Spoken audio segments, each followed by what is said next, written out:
Venice is a town that should never have existed. With its 124 islands, innumerable bridges, and its 176 canals built in the middle of a gigantic swamp, La Serenissima is an example of the boldness of the human spirit and its capacity to tame nature. In my view, there are many beautiful towns in the world, and then there's Venice. Every year, over 30 million tourists come to admire the palaces along the Grand Canal.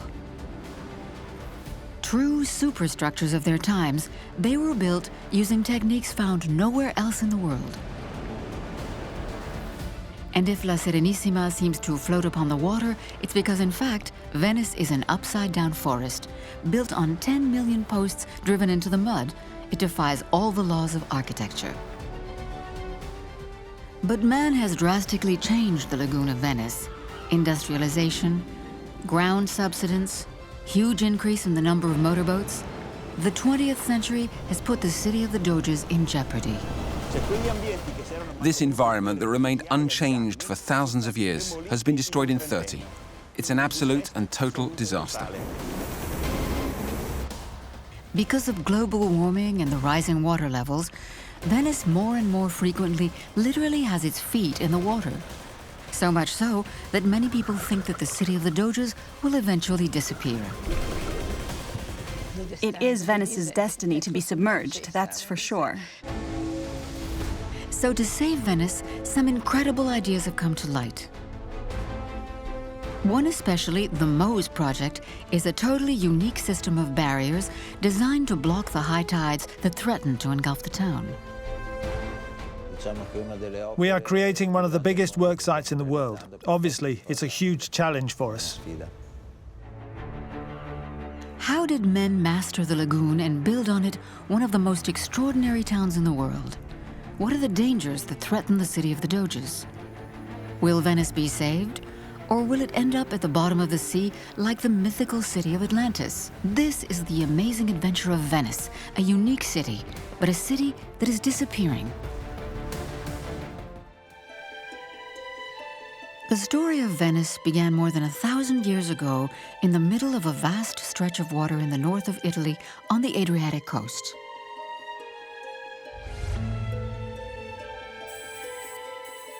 This is the lagoon, 50 kilometers long and 10 wide. It's made up of brackish water, sand, and mud.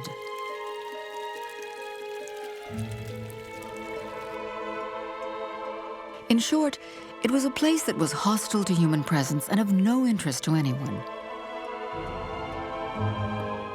But this all changed in the 5th century, when Europe was set ablaze by hordes of barbarians. People living on the coast sought refuge in the lagoon.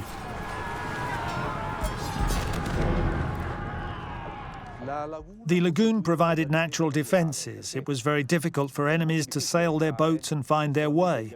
Only the people living there knew where the canals were, so they had no need for walls to protect them. That was a great advantage. The first paradox is that the Venetians, who would later conquer the world, began their story as refugees in the middle of nowhere with no drinking water. To build their first houses, they had to use whatever came to hand.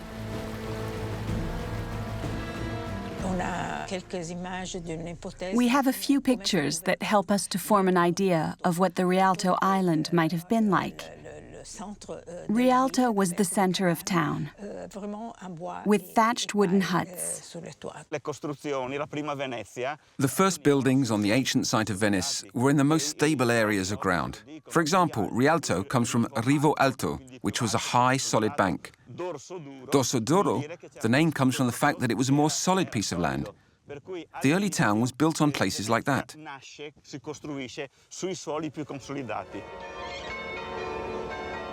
But that is still a long way from La Serenissima that we know today. It wasn't until a few hundred years later that the little wooden huts were replaced by the impressive Rialto Bridge and the palaces that surround it. The first Venetians lived on small islands separated by water. Each one was a little village designed on the same lines. A square, dwellings all around it, and in the middle, the church.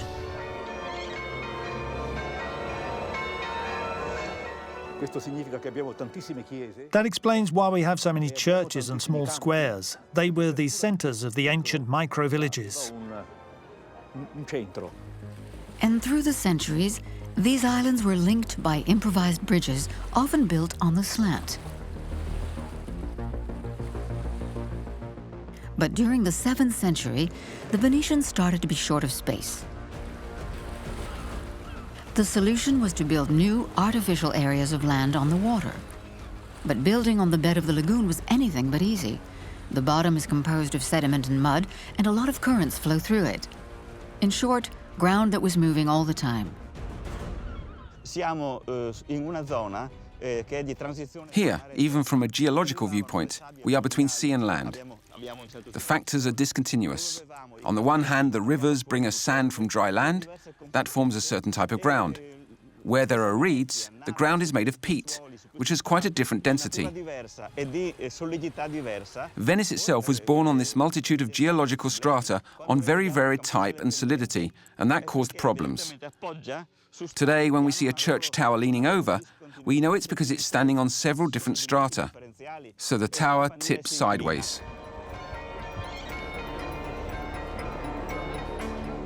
The church towers of Venice lean, but they don't collapse. So, what tour de force did the Venetians dream up? How did they manage to make the ground firmer? The builder's secret was ordinary wooden piles. Hundreds of thousands of them were driven into the bed of the lagoon. And miraculously, the builders discovered beneath the sand a layer of caranto, or clay. It lay at a depth of 3 to 8 meters below sea level. The piles had to go down far enough to be driven into the clay to stabilize the ground.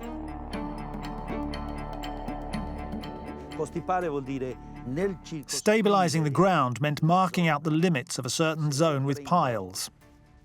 If I take some piles and I drive them into the mud and then soak it all with water, the ground between the piles will compact and stay more solid than the ground that's outside the perimeter. It's held in place by the piles which stop it being washed out. That's the theory of ground stabilization.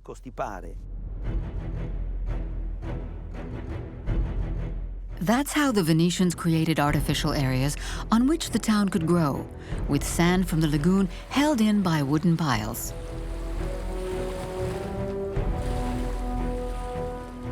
And the builders made another stunning discovery. Wood driven into the mud doesn't deteriorate. It's the poles that are underneath the buildings in the mud is that they're permanently in oxygen-free environments, so none of the microbes that would normally decay wood can get into them.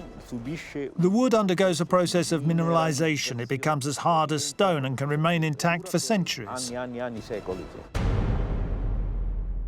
The most famous Venetian monuments were born on land consolidated in this way. St. Mark's Square, with its bell tower that alone rests on 100,000 piles. The foundations of the Rialto Bridge, 12,000 piles. And even more impressive, the imposing Basilica La Salute, built entirely of marble, even more than 1 million piles. Mind-boggling figures.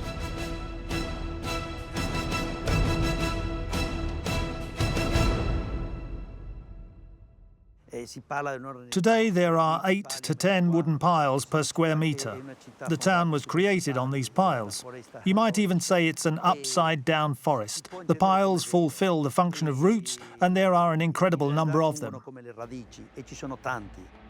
It's estimated that in all, 10 million piles were driven into the sands of the lagoon, the equivalent of 1/3 of the Landes forest. They're mainly oak and larch that are reputed to be very strong and were brought from nearby coasts. To stabilize their ground and to bear the weight of the palaces, the Venetians spared no expense. A study shows that the foundations account for half the cost of the building. The other half goes to the superstructure of the palaces. This means that the submerged part cost as much as the part above the water. The town's 400 palaces all rest on these unique foundations. Built from the 11th century onwards, they are the true superstructures of their time. To make these palaces last in an unstable and moving environment, the builders called upon all their genius because they faced a triple challenge. To protect the buildings from the saltwater tides, to build the lightest possible structures on sandy ground, and to take into account the movements of the lagoon bed. This is the brilliant idea they came up with. On the piles, the Venetian architects placed a first stratum of wooden flatbeds. Then there were several layers of bricks, on top of which the builders had the idea of laying a special white stone imported from the Dalmatian coast, Istrian stone. This was the first line of defense against the movement of the tides. That deals with the interface between the water and the air. That resists an infinitely long time because it's not permeable to the salty water. Resistant and impermeable, Istrian stone served as a protective wall. It easily stands up against the comings and goings of the salt water. The height of the stone layer was calculated in function of the height of the tides, and therefore it prevented the water from reaching the load-bearing walls that were made of bricks and were much lighter. The rule of the time was, do not build above 3 floors.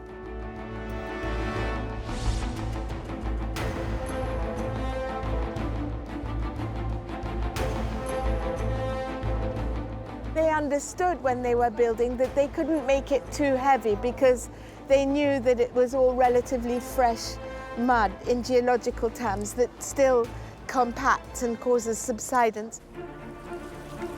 Slender columns and large windows. Through their concern for weight, the architects created a unique style that was elegant and like lacework, the typical Venetian style. All they had to do now was find the way for the building to adapt to the moving ground of the lagoon. The movements of the ground and of the water are variable, so the buildings couldn't be rigid. Here too, the Venetians found shrewd solutions using the materials that they had locally, in particular lime mortar. It was used for building brick walls. Its advantage over cement was that while it was used like cement, it remained supple.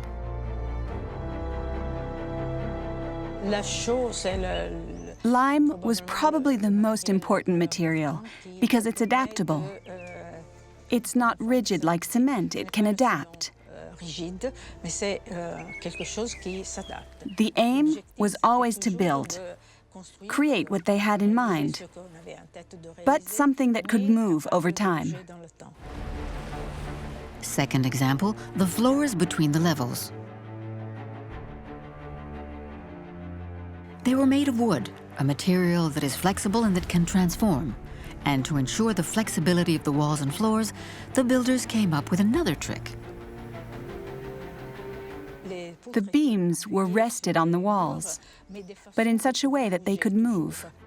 Flexible, supple, and adaptable, the Venetian building is like a living organism that changes shape according to the whims of the unstable foundations. Today, the palaces bear the stigmata of time. Some balconies are distorted.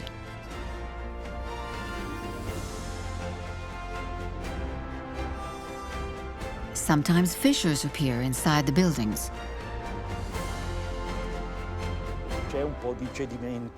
There has been a bit of subsidence. Some facades have twisted and leaned a little. But no palace in Venice has ever collapsed. Venetian engineers designed their buildings so well that they can even absorb the impact of earthquakes, which are common in the region. I remember my father-in-law telling me about when there was the earthquake in Friuli in the 1970-something, and Venice felt the shocks of that very strongly. And where we live, There's very tall, big arched windows, you know, with lead holding the panes of glass. And he said that the windows just moved like the sails of a boat and then came back in place. Not one of those little panes cracked and fell out. Every palace has a well in its courtyard. The ingenious Venetian architects solved the freshwater problem with the invention of a sophisticated system for collecting rainwater. The water runs through these small holes into a tank where it's filtered through very fine sand. The clean water finally runs into a cistern from where it can be drawn off.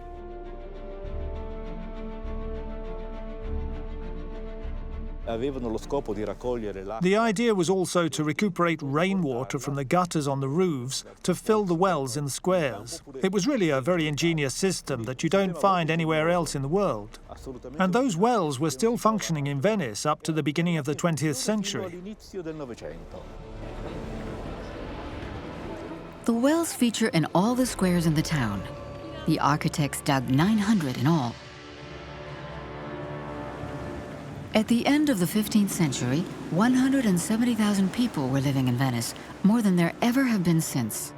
La Serenissima was then at her peak.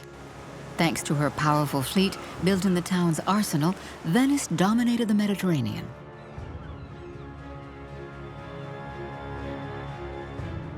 From Tunis to Beirut, the city of the Doges was the only colonial power of the Middle Ages. Venice was like a fish in water.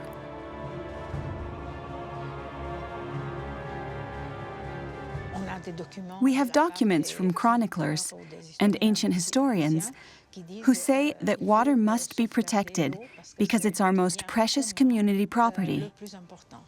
This is the reason that there were lagoon specialists and canal specialists.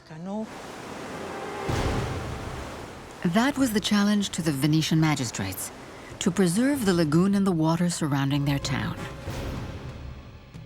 But towards the end of the 15th century, the authorities made a frightening discovery. Their beautiful fish was about to be suffocated by the sand.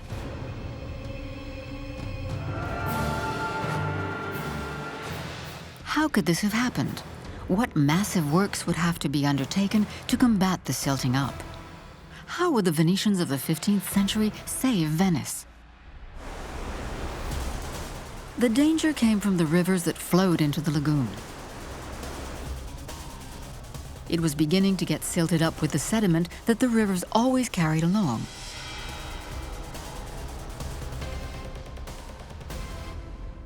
The canals were getting too shallow for the bigger ships that, you know, were important for Venice as a trading empire, and also for its military expansion. It needed to be able to have the ships come and go with the, you know, with their soldiers and mariners, etc. But this should be very dangerous for the city, survival itself, because then this could be a possibility for the enemy of Venice to attack the city from inland. How would the Venetians cope with this whim of nature? In the course of long debates in the Palace of the Doges, two visions of the town's future were in opposition. The people believed that the life of the city should evolve along the lines of how the lagoon was changing. So if the lagoon was silting up, then Venice should think of a future for itself and transition to agriculture, for example, because, you know, they discovered rice. I think they already knew about corn. And then there were other people in the city that said, no, we're very good at sailing. We need to maintain Venice as a maritime republic, and therefore we need to do things to stop the lagoon from silting up. In the end, it was those in favor of water who carried the day. The idea of the Grand Canal turned into a field of corn was unthinkable. The water had to be saved at all costs, and to do that, they had a wild idea: to reroute the Sile and Brenta rivers so that they would empty their sediment outside the lagoon. They were about to achieve an amazing feat, to dig 300 kilometers of new canals with 15th century tools, gigantic works which would take 100 years. From that time, the lagoon is no more, let's say, really natural anymore, because the present shape of the lagoon is the result of a big effort that men that live in that area put to keep the lagoon in the same shape as it is.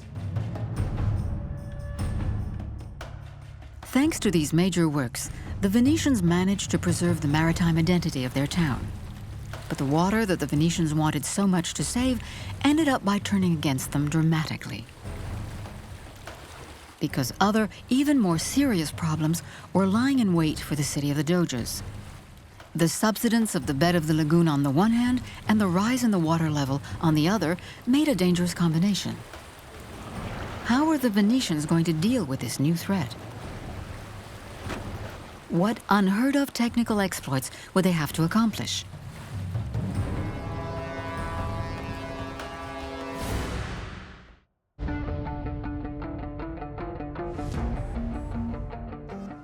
Today, La Serenissima still stands proud of the water.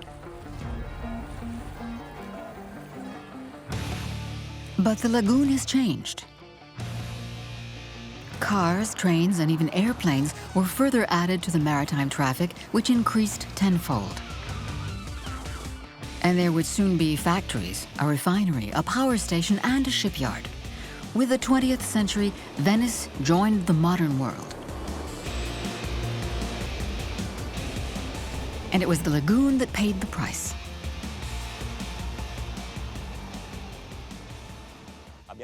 We're seeing the drainage of vast areas of the lagoon in order to build industrial zones. The port of Marghera is an example of man's intervention. The drying out means the cancellation, even the annihilation of the aquatic environment. Built from 1917 onwards, the industrial area and the roads to the airport have taken up 1/10 of the service area of the lagoon. But that isn't all. To facilitate the movements of the great oil tankers, the entry to the Malamocco Inlet was widened up to 900 meters. And a new canal was dug right in the middle of the lagoon. Instead of the ships following the natural path of the channel, which was quite convoluted, they dug this straight highway across the lagoon, very wide and very deep. It's just like a motorway that drains much too much water towards Venice and threatens the city of the Doges.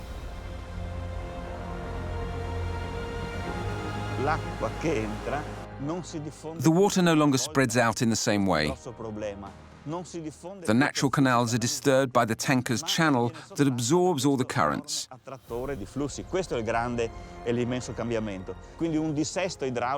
It's a hydraulic disaster.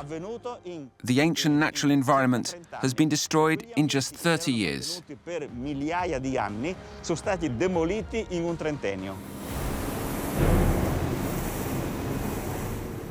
And that isn't all. To satisfy the needs of industry, 8,000 wells were dug to pump water from the water table, which is just under the foundations of Venice.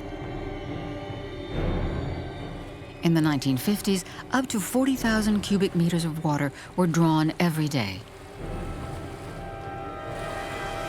This generates a decrease of the pressure. By pumping, we reduce the pressure in the layers of sand. And when the pressure goes down in such a special and fragile soil as there is in Venice, the geological strata are compacted, with the result that the ground subsides. It's that right now we call it subsidence, land subsidence. The result was that Venice sank 15 centimeters in only 30 years.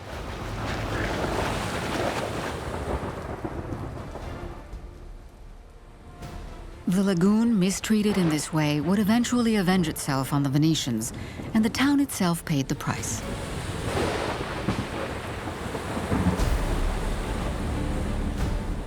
On November 4th, 1966, a particularly powerful high tide caused the water to rise almost 2 meters above sea level. It was the worst flood that the Venetians had ever known.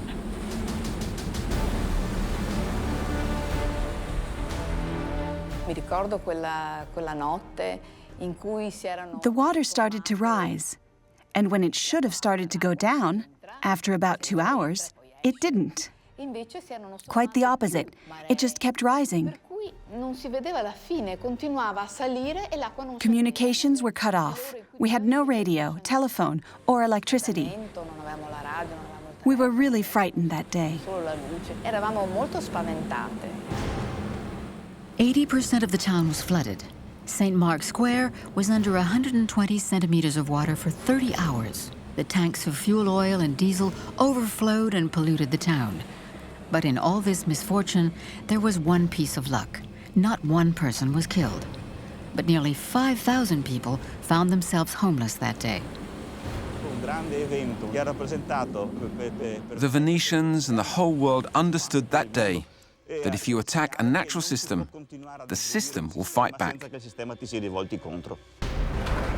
Among the first measures taken was that they stopped pumping from the water table. But the damage had been done. The 13 centimeters lost would never be recuperated. And a further threat was imminent: global warming and the rise in sea levels. This caused the water in the canals to rise 10 centimeters. In all, Venice lost 23 centimeters. The figure can be seen on the facades today. La zona più esposta The area that was most vulnerable is the one that is green today. It indicates the rising and falling of the tides. It's not the king tides that do most damage to the town. It's the everyday tides. The water comes and goes continuously. Nowadays, with every tide, salt water reaches the brick walls. An upheaval that challenges the precautions taken by the architects of the past.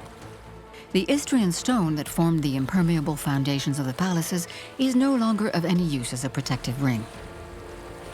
The water's always against the brickwork, and the bricks are very permeable, and the water evaporates from the bricks, leaving behind the salts, which crystallize.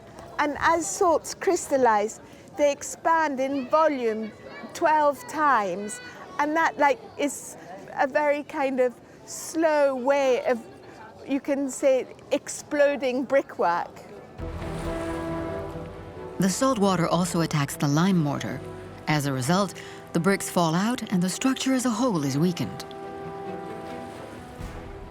To reinforce them, these iron barriers are springing up in the town's canals. The owners have to pay the costs of restoration, but the town council can't make them do it. Today, a third of Venetian palaces are damaged and need renovating.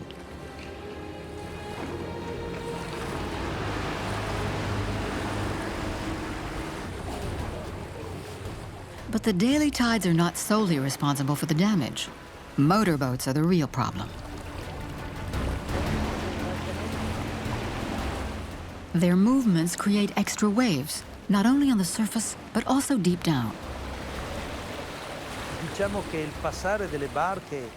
The coming and going of boats is very bad for the walls.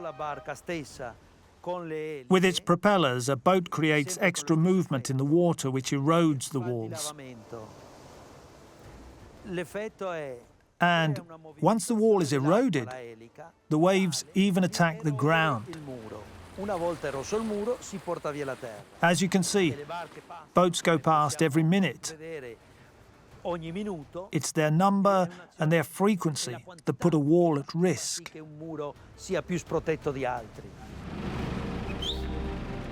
The water seeps into the cracks, jeopardizing the whole structure of the building.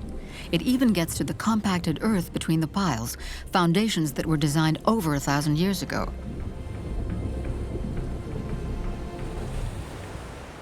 Today, they are in danger too.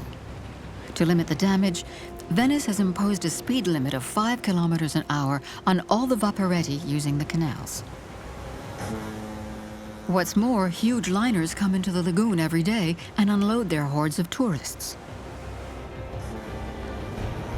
These big ships move huge volumes of water, you know, that's Archimedes' principle. There's still a volume equivalent to the volume of the ships that gets moved. And when they're in the Giudecca Canal, in all the lateral, narrow little canals, the water level rises and then goes down again with the passage of each ship.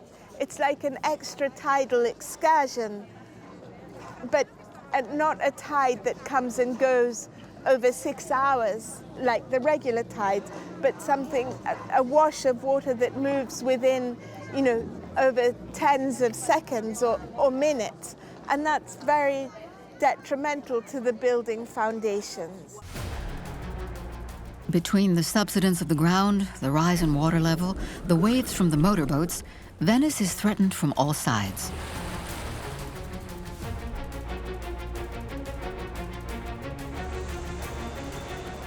To save the treasures of the city of the Doges, there's only one solution. Drain the canals so as to undertake major works. They're working on drained sections of the canals about 50 meters long, no more. It's important to know that draining the canals causes subsidence of the geological strata, and this can lead to damage to the nearby palaces. You can never keep a canal dry for more than 3 months.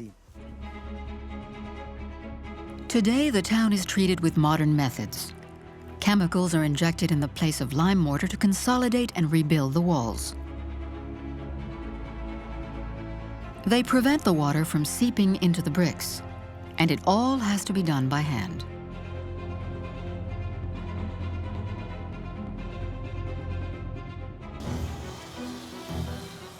So even restoring the parapet of this small 18th century bridge takes on unexpected proportions.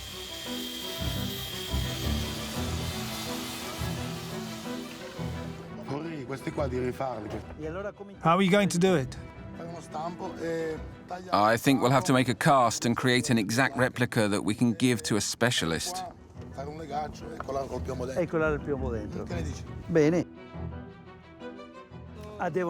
Everything must be copied perfectly, right down to the finest detail, like this one.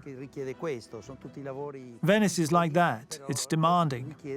So to make an exact replica, they'll have to call on a specialist who will do the job by hand, using traditional methods. There are no machines to do it. There are no machines specially designed for Venice. That's why renovations in Venice are more expensive than anywhere else. Today, the town has barely 2 million euros a year to maintain its buildings, whereas 13 million are needed.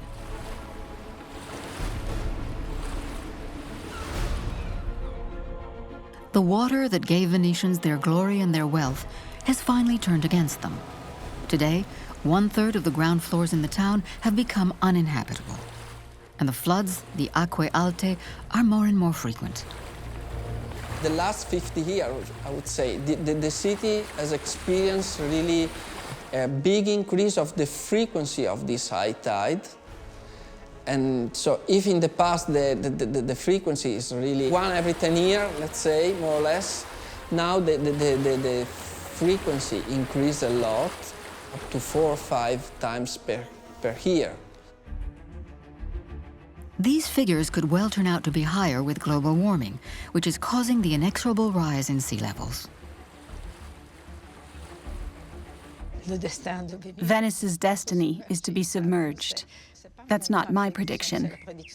It's foreseen by the people studying maritime and climatic questions. The prediction that has been done up to the end of this century, they say that the sea level should be rise by, let's say, between 20 and 40, 50, 60 centimeters. The idea of the city being swallowed up no longer seems a mere fantasy. So a Venetian genius will yet again prove itself with a colossal project to save Venice from ending up at the bottom of the sea like the mythical city of Atlantis.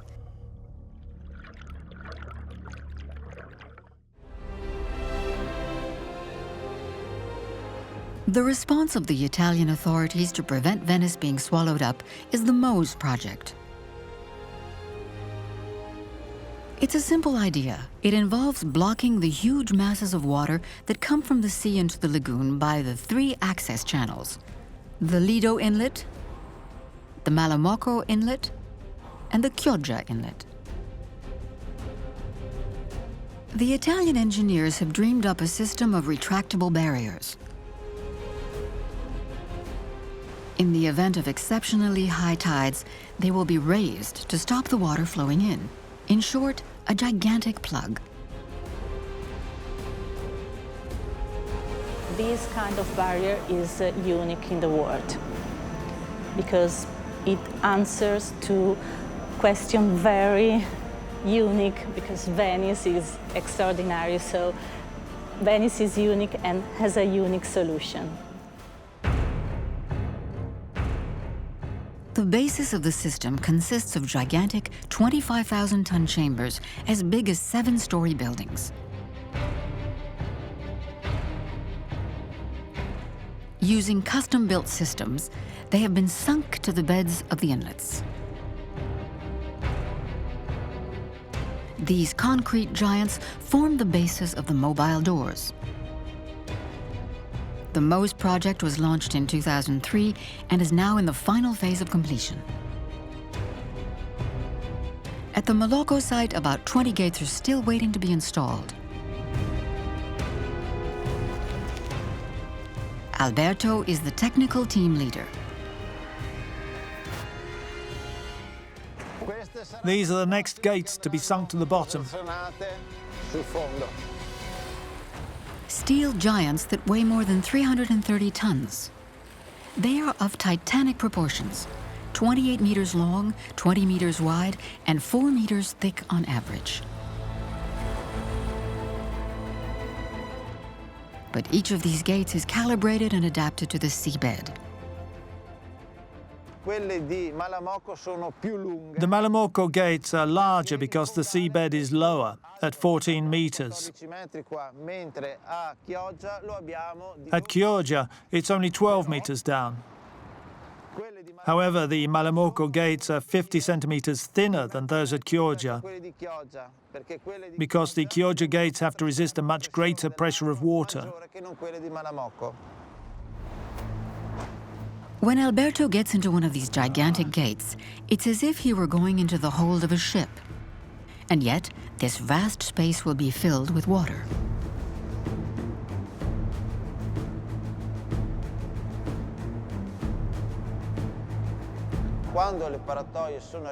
When the gates are not in use, this entire space is filled with water.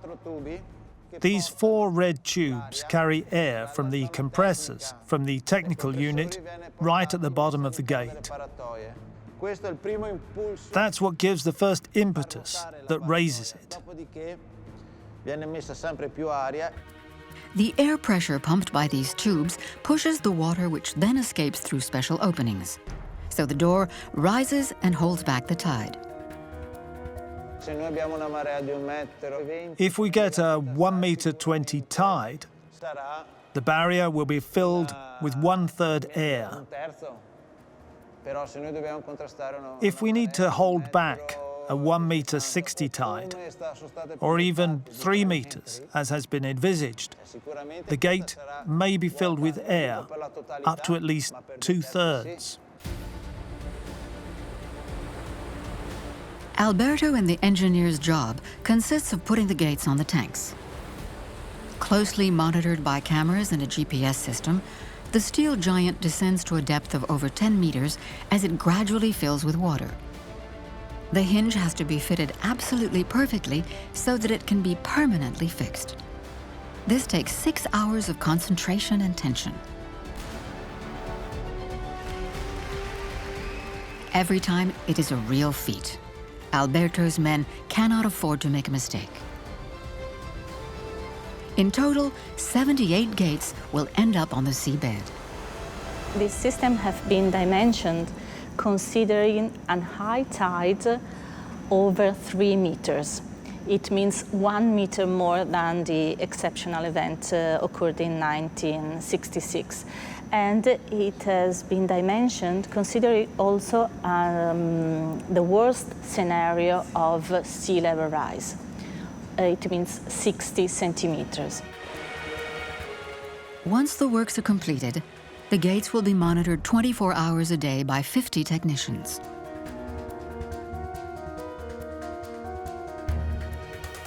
They will be working in service galleries below water level inside the tanks.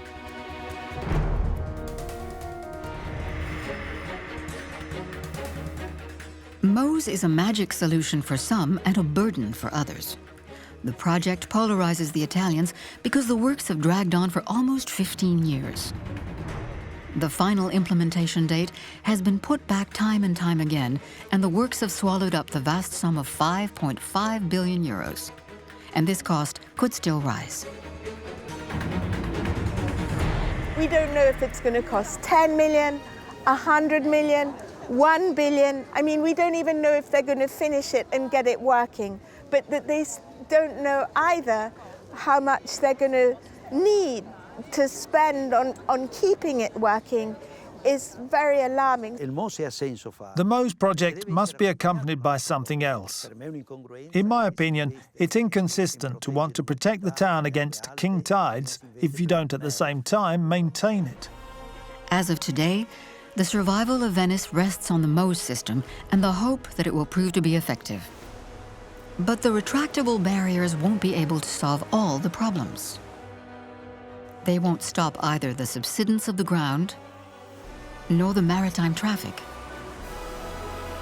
And they won't prevent the slow deterioration of the buildings. Venice's future is looking gloomy.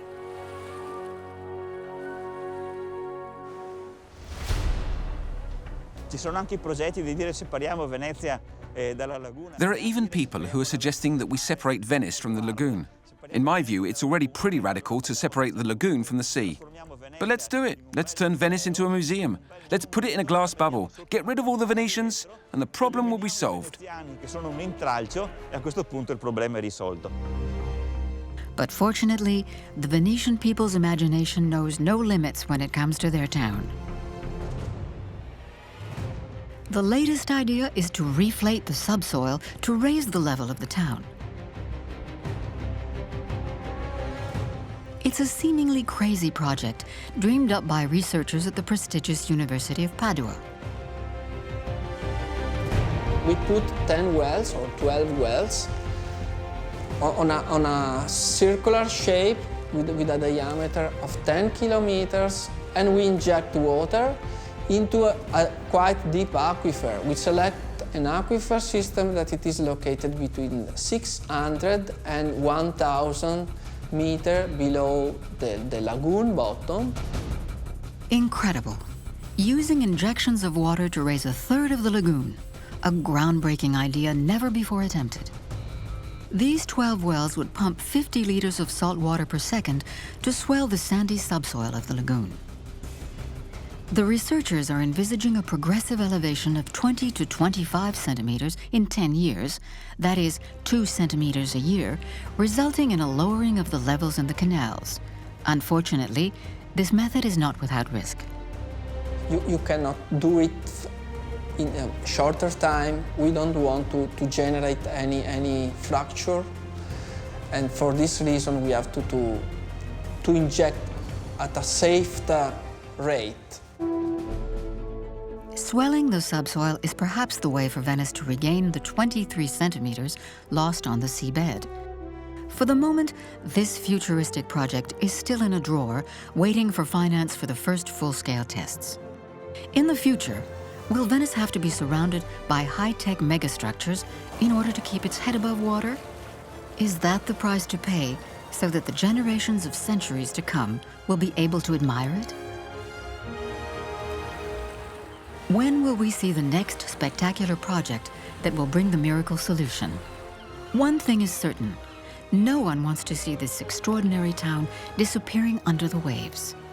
La Serenissima will always be able to count on the enthusiasts who will take up the challenge to save her.